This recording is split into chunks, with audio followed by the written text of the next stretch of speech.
හරි. දැන් අපි products වල අපි බැලුවා දැන් print label කියන option එක මොකද්ද? variation කියන option එක බැලුවා.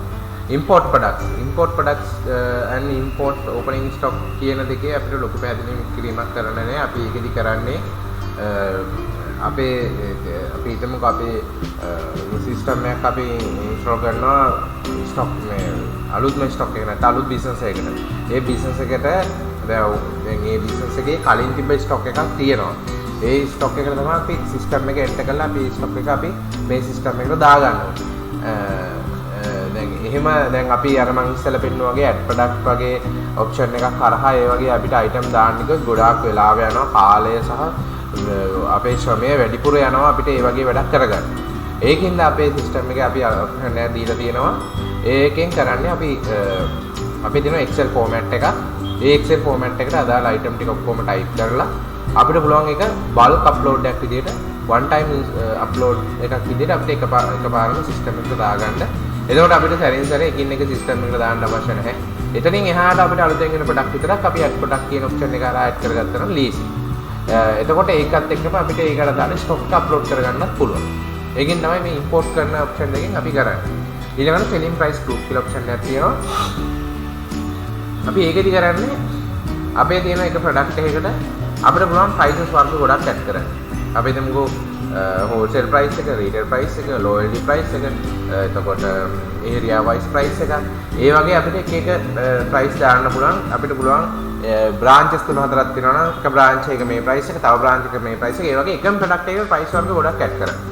අපි ඒ වගේ කරන option එක තමයි මේ selling price group කියන option එකේ තියෙන්නේ. අපි බලමු මේකට group එකක් add කරගන්න විදිය. ඒක ලොකු දෙයක් නෙවෙයි. මෙතන add කියන option එකට ගිහිල්ලා එතනින් අපිට පුළුවන් ඒකට අදාළ price එකට name එකක් දෙන්න. අපි wholesale කියලා දාමු. wholesale කියලා දාලා save කරනවා. අපි මේ වගේ product price එකක් enter කරන්නේ price group එකක් enter කරාට පස්සේ අපිට පුළුවන් මේ price එක අපි ගාව තියෙන product වලට enter කරගන්න.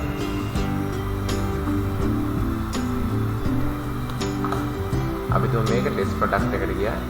edit ගියා. අර්ජෙන් දානකොට පුළුවන් මම මේ දාපු එකටම දාලා වෙනනේ. එතකොට අපි කලින් දැක්ක නැති ඔප්ෂන් එකක් මෙතන තියෙනවා save and add selling price group prices කියලා. අන්න ඒකට තමයි අපිට පුළුවන් මේකේ wholesale price එකක් enter කරගන්න. මම මේ wholesale price එක කියන එක example එකක් විතර වෙනනේ. මේකේ තව තියෙනවා. තව ඕන විදිහට price එක අපිට කඩා ගන්න පුළුවන්. මෙතන දිලා මේ default selling price එක 160යි. අපිට wholesale price එක වෙන 150 කියලා දා ගන්න පුළුවන්. ඒක අපිට check කරන්න. අපිට මේක බිල් කරන අවස්ථාවේදී අපිට selling price එක අපිට තෝරගන්න තියෙනවා. මම ඒක ඉස්සරහට බිල් කරන තැන යනකොට මම ඔයාලට කියලා දෙන්නම්. ඊළඟට units. මම අර ඉස්සරහ product add කරන වෙලාවේදී මම පැහැදිලි කරා unit කියලා option එකක් තියෙනවා. මේක දැන් දැනට අපිට default අපි දෙනවා system එකෙන්ම දෙනවා pieces කියලා. අපිට වෙනවා තව unit add කරගන්න පුළුවන්. මෙතන add කියන තැනට ගිහිල්ලා kilogram දීලා මෙතන allow decimal කියන එක අපි දෙන්න ඕනේ. මේක ඒ කියන්නේ දශම ස්ථාන වලට අපි මේක බලනවද නැද්ද කියලා. මේ no දුන්නොත් දශම ස්ථාන පෙන්නන්නේ නැහැ. yes දුන්නොත් දශම එකම බලනවා. මේක save කරනවා. short name එක කී.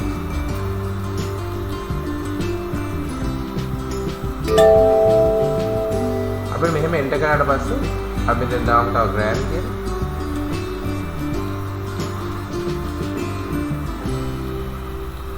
මේක අපේ unit on කරලා enter කරගන්න පුළුවන්. මම පෙන්නන්නම් මේක product එක cut කරන වෙලාවේදී පෙන්නන්නේ කොතනද කියලා. ඉතින් බලන්න මම දාව product එකක් edit කරලා පෙන්නන්න. ඉන්න මෙතන අපි unit එක කියන තැන අපි ඉස්සෙල්ලා පෙන්නුවේ pieces විතරයි. දැන් kilogram gram වගේ ඒ option ටික පෙන්නනවා. ඒක තමයි අපි unit එක cut කරගන්නේ. දැන් categorize කියන්නේ අර මම එතන edit කරන වෙලාවේදී product එක add කරන වෙලාවේදී මම පැහැදිලි කරා category කියලා option එකක් තියෙනවා. අපිට පුළුවන් මේක මෙතනින් enter කරගන්න. ඊදින එක save කරන්න. ඊළඟට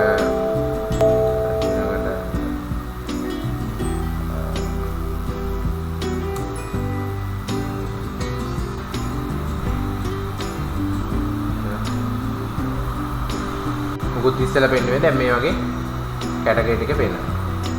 ඒක තමයි කැටගරි add කරගන්නේ. බ්‍රෑන්ඩ් එකත් ඒ විදිහටමයි බ්‍රෑන්ඩ් එක දින ප්‍රොඩක්ට් එක මම ඉස්සෙල්ලා දාන තැනදී පෙන්නුවා. දැන් අපි එන්ටර් කරගත්ත බ්‍රෑන්ඩ් එකක් මේක ඇති මම දැම්මා. ඊළඟට වොරන්ටි මේ වොරන්ටි කියන ඔප්ෂන් එකේදී මේක ගොඩක් ඉතින් ඔයාලට අදාළව අපිට මේ වොරන්ටි දෙන්න කියන්න පුළුවන්. ඒ වගේ තියෙනවා. අපි වොරන්ටි එකක් දාගමු. මෙතන වොරන්ටි නේම් එක දෙන්න ඕනේ. ඩිස්ක්‍රිප්ෂන් එක නම් අවශ්‍ය වෙන්නේ. ඩියුරේෂන් එක අනිවාර්යෙන් දෙන්න. ඒ කියන්නේ අපි ඩියුරේෂන් එක දෙන්නේ ඩේස් වලින්ද මන්ත් වලින්ද ඊයර් වලින්ද කියලා දෙන්න ඕනේ. අපි දුක මන්ත් වලින් දෙනවා කියන්නේ එහෙම 6 month වොරන්ටි කියන්නේ මාස 6යි. ඒක සේව් කරනවා. ඒක අපලාදී එතනදී අපිට දෙන්න පුළුවන්. ඔක තමයි මේ ප්‍රොඩක්ට් කියන මෙනු එකේ අපිට බලා ගන්න තියෙන ඔප්ෂන් ටික.